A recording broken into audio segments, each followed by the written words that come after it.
I first properly processed the thought of dying during like my early teenage years, because when you're a kid, you don't really give a fuck. But once I really processed what death is, it scared me to death, really. No, the irony is there. Because, I mean, you're dead. You lose the ability to do anything. You can't even think, you can't feel, you can't do anything, you're gone. It was the first thing that really changed the way I viewed life, and it almost became a sense of paranoia for me, because when you're an early teenager, you don't really have much else to focus on apart from school and having fun. So it really became like a center of, I don't know, I guess my emotional state. I'd have phases or like stretches throughout like a few months or a few weeks where it would keep me up at night. If I did end up getting sleep, I'd have nightmares about it. When I was young, I tried to talk to my family about it, but they looked at me like I was crazy. So I ended up just not bothering anymore. And when I was in therapy, it never got to that stage because, yeah, they cancelled my therapy as we were getting into the deep end. So it never really progressed to that kind of level. So this is something I've just been internally dealing with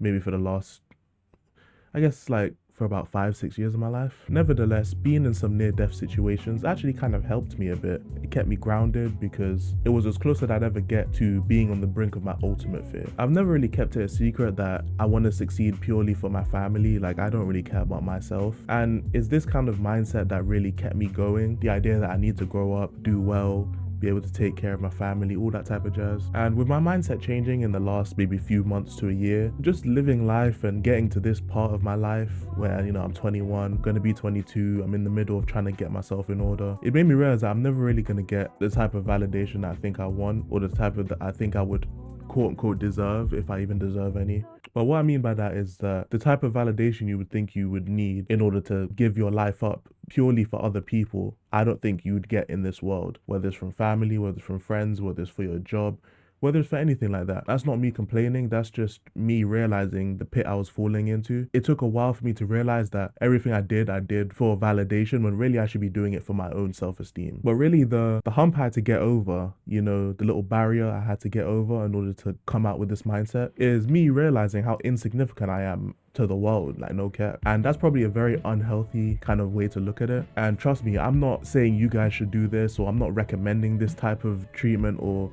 mindset. It's probably one of the worst things you could do to yourself. Don't do it. But it just happened to work for me because I'm a crazy person. But despite all the blessings that I've had, and believe me, I'm a blessed individual, I probably, if we're talking about first world countries, I haven't met too many people with like such a weird life to me. Like, I have such a weird, wacky life, so many highs, so many lows, so many extreme lows. I don't know, so many things have already happened in my life to where it's hard for me to even judge what type of childhood I had because of all the ups and downs and everything that's gone on. And I'm sure a lot of you guys can relate. You've probably had some weird and wacky things happen to you, so you can kind of relate to what I'm talking about. Well, because of these type of things, I really learned to perceive things different ways. I tend to take a lot of things a lot more personal. I tend to not let go of things when people do things to me, because that's how I've seen other people live their lives. That's how I've seen the closest people to me live their lives. It's just what I've known. It's what I've grown up with. My parents did the same thing, both my parents. So it's something I've always done, really. It's something I've learned to do, and I've seen the successful people do it. Why wouldn't I emulate that? When I wasn't sticking to my guns,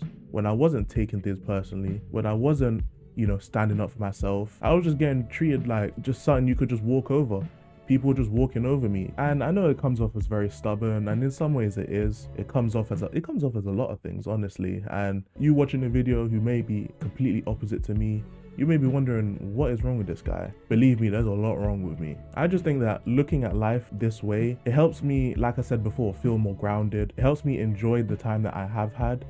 And personally, what's life without goals? What's life without ambition? Me just living my life for other people, putting my happiness in jeopardy for other people, it just made me unhappy, because no matter how much I did or how much I felt like I was doing, they still weren't happy. So at that point, what are you gonna do? You might as well just distance yourself from the people and make yourself happy. What's the point of putting your energy into people who A, don't do it for you, B, don't want to do it for you, and C, they don't even appreciate the effort that you put in? Now, if it feels like this is all over the place, A, I'm really like doing this off the dome, so if it doesn't make sense, that's fair. And B, I don't know, losing my voice even as I'm doing this. Oh, I'm gonna have to wrap this up, man. Yeah, I'm just gonna have to leave it like this. Hopefully I got my point across. If I didn't, then it's kind of peak. I'll figure it out while I'm editing. But yeah. Peace. I'm not a savior nor a saint. Told 30s and sticks with an open case. I try to behave when I know I can't. So purpose of this is to motivate. What's the ticket? Shit we can negotiate. Take a toke of the law while I pour the drink.